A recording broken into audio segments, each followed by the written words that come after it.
got 2 weeks left of the regular season, 3 games left. Just how are you feeling heading into the final stretch before the WAC tournament? Well, I think our program,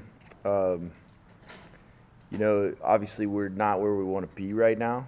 I wouldn't say that we're feeling any kind of way other than just focused on trying to play better as a basketball team and trying to get better, get back to who we are and reestablishing our identity as a basketball team.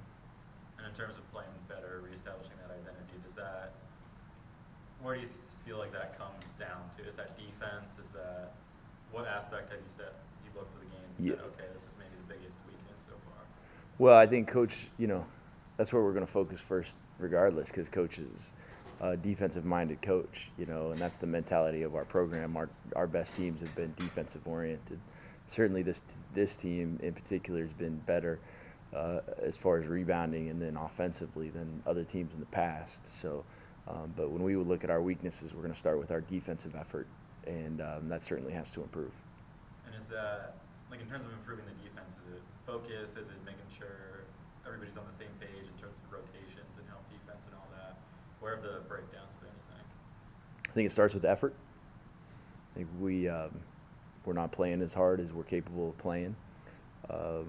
We need to be more focused and locked in on the scout report, playing to win. Coach's big mantra is it starts with playing hard, and then playing smart, playing together, and playing to win. And I think in this scenario, it's really that simple.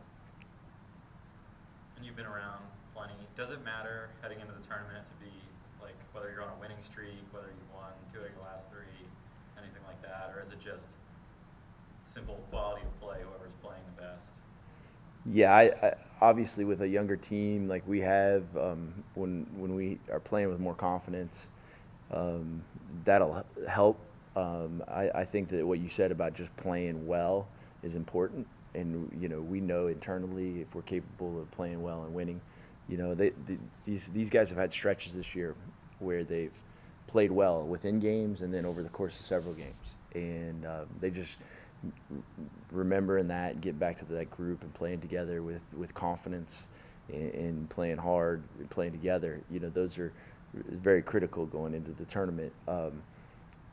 For the most part, this group, has done it at different times in certain games, and for us to just put it all together, I think that's the key, and everybody playing. We have 1 or 2 guys at a time that's been playing well. If we can get all, and we felt like this for a while, if we can get all, 8, 9 guys in the rotation playing well together, we're going to have a really good team, and we've played well in games against conference leaders like New Mexico State, and not even everybody on the team's played well in that game. So we feel like we're still very much in the race and still have a great opportunity if we can get everybody going in the right direction. Coach, can you talk a little bit about what appears to be a lack of an inside presence on offense? It just doesn't seem like you're getting much production down there. And then maybe the offense is, I'm not saying too dependent on Jarkel, but certainly he seems to be option 1 and almost 1B. Sort of address where the offense is right now. Yeah, again, I don't know that we really want to focus too much on our offense and our offensive struggles, because I don't think that that's necessarily as a program where we feel like we're this costing us the games. Certainly we scored 88 points against Cal Baptist and the first time around, and then we come back and scored as low as we did at high 50s or whatever it was the second time around, and lost by a significant margin compared to winning on the first time. And that's an easy indicator to point to, but I don't know that we played a whole lot differently offensively. If you look at the stat sheet, we didn't make as many shots, but then we're not playing with the same level of intensity and playing as hard as we had the first time. So that's important. I do think that we need a post presence. We need to establish the inside presence. I think that that's been a focus of our team for the last several weeks. And it doesn't just come through post entry simple, like, oh, we need this X person to step up in the post, but we got to get the ball in the paint. The paint's always, the points in the paint are always significant in winning basketball. The game is won in the paint. So if we can get into the paint through the dribble, through the pass, through the post, clearly that's going to make the difference for our basketball team. There's a lot of guys that are capable of stepping up in the post. We got to get the ball into Justin Davis. We got to get the ball into Greg Lee. We got to get the ball into James Suber, Darren Person. All those types of guys. And then when they're in there, they got to deliver. James got to the free throw line several times in the last game, and we didn't convert in all those opportunities. And so all that is important and goes into it. We have to play inside out. We have to keep attacking the paint. There's no question. With precious few games left and all of them on the road, to try to give a little momentum heading into the WAC tournament, the big thing on social media is trending, how things are trending. Right. If you look around and take Chicago State out of the equation, because they've been Chicago State for a couple of years, if you were to look around and say, who do we want to play in the first round, if you don't find anybody, it might be you. Right now, I think a lot of teams would probably want to play you. Yeah. Oh, it's no secret. The last 4 or 5 games, we haven't been our best selves. And I can vividly remember Coach saying almost every spring, when we're heading there, if we're at our best, we're hard to beat. But if we're not at our best, we're probably going home. And so the whole objective right now is to trend towards our best. And we got to look internally. I think our focus, rather than who we'd like to play, probably needs to be internally on us and getting us to the point where we can be ready to go over there and be a formidable opponent that people are looking for. All year our guys have dealt with this reputation that has preceded them. And they're different, and it's been a challenge for them to step up and establish that identity for themselves. And I think when they do that, and they're certainly capable of doing that, it's going to trigger some fear in a lot of folks. And that's what our whole objective has been the last couple of days. Has there been a missing ingredient between, I understand that Tajay was hurt, Darren Person was ill, but they're back, Tajay played 23 minutes. Is there a missing ingredient that's gone from a 6-1 start to a 1-5 in the last 6 games? Is there any intangible? Well, I think if you looked at the schedule, this was a potential thing that could happen. You could look at the schedule through rose-colored glasses and think, hey, this is the 2017 and we could run away with it. But then, we were able to do what we were supposed to do in the first 8 games, and then or 7 games, and then we came up against a juggernaut of games that we felt like would make or break us.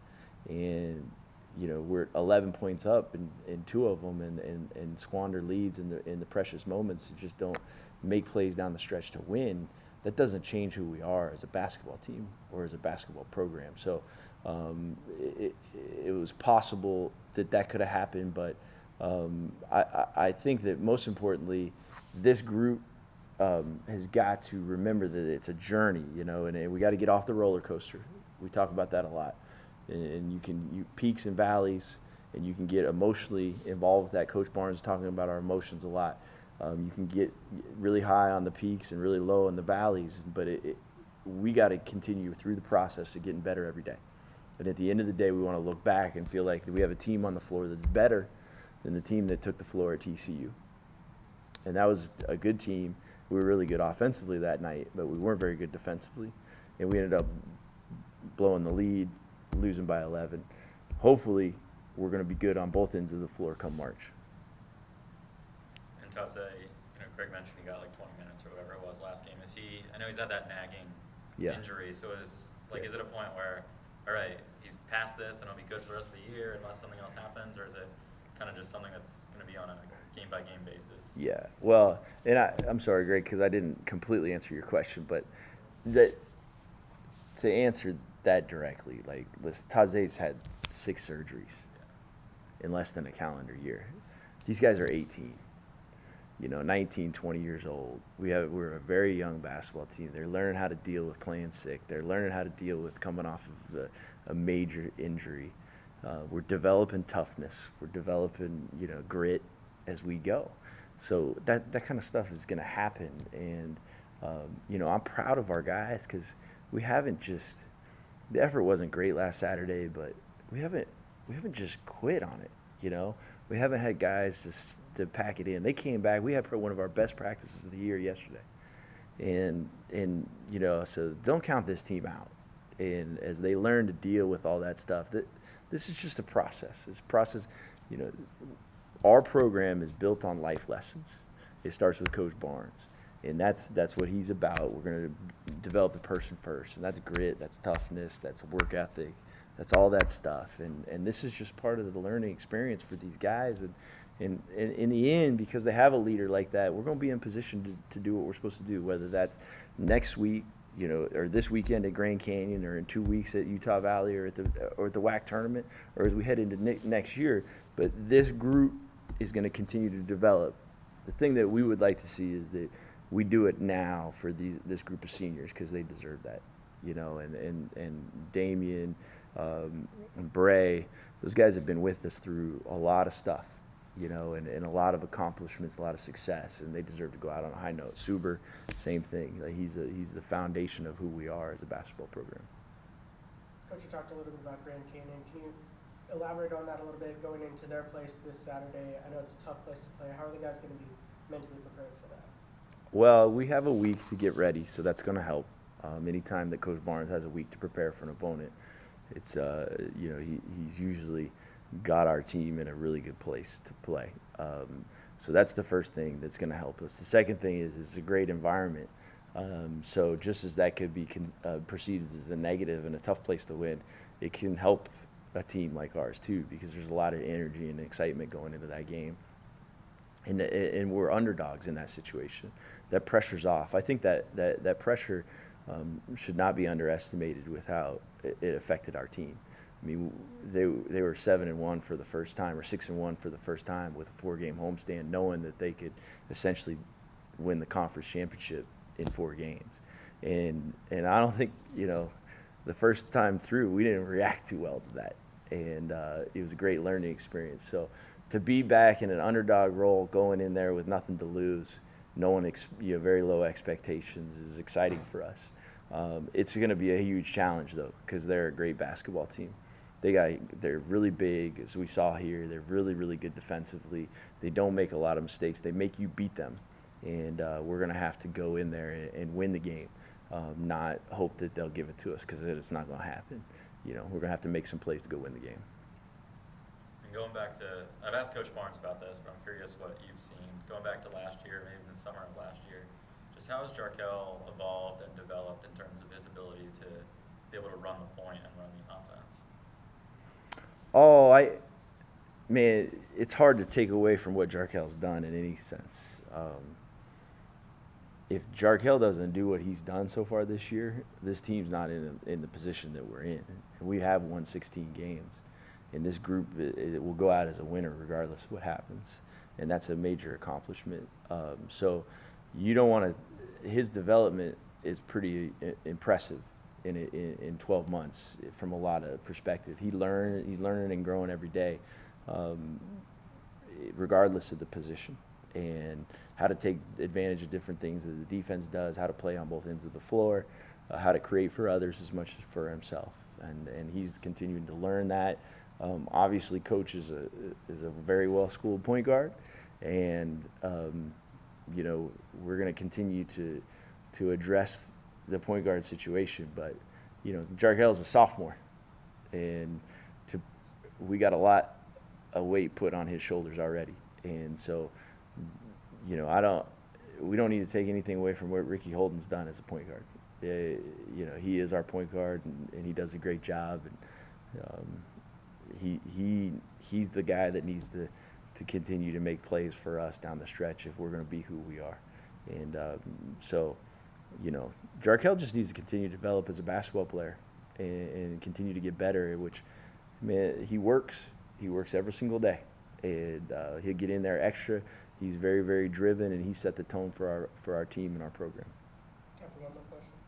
Yeah, by the way, I looked, it doesn't say by the seating, the games are noon, 2:30, 6, and 8:30. Okay. So, run with me on this. I know coaches hate looking ahead. New Mexico State's probably going to get Chicago State. That's pretty much locked in. It looks like Seattle, Grand Canyon. Utah Valley's schedule is favorable to the point where they're probably going to be a 3, and I'm thinking UMKC probably can't dig out a 6. Looks like you're going to play Rio Grande Valley. Can you just tell me your impressions of playing them twice? Well, they're obviously that's a wide open game for us. If that's the way it plays out, I think that's good for us from the standpoint of it puts our guards in a position to go make plays. And I think in the postseason you win with good guard play. And if we can get our guards playing well, which I think we have some of the best guards in the league, I think that would be a good thing for us. I'm trying to run with you on it, but I think at the end of the day, the most important thing is getting back to who we are as a program, and I think that's coach's sole focus. Hopefully we're going to go to Vegas, regardless of who our opponent is, ready to play, and we don't want to. These 2 weeks that we have in front of us, or 2.5 weeks before we go to Vegas, are very, very critical in the process to reflect on your question from earlier. Like this is important. Win or lose Saturday, what we do in the next 3 or 4 days and how we play over there is important. It's important for our psyche. It's important for our togetherness, establishing who we are. Momentum is important, but mentality and confidence is a huge thing. And if we can continue to develop that and get on a better chemistry in a better place, then going over there and playing, because winning a WAC championship, winning the WAC tournament, it's about players making plays. And, a game like that, obviously there's going to be more opportunities to make plays because they like a high possession game and they press a lot and they like it wide open. But we got to get it to a point where we have everybody on the same page going over there where we can go make some plays and put our guys in a position to be successful. Coach, thank you for your time. Yeah.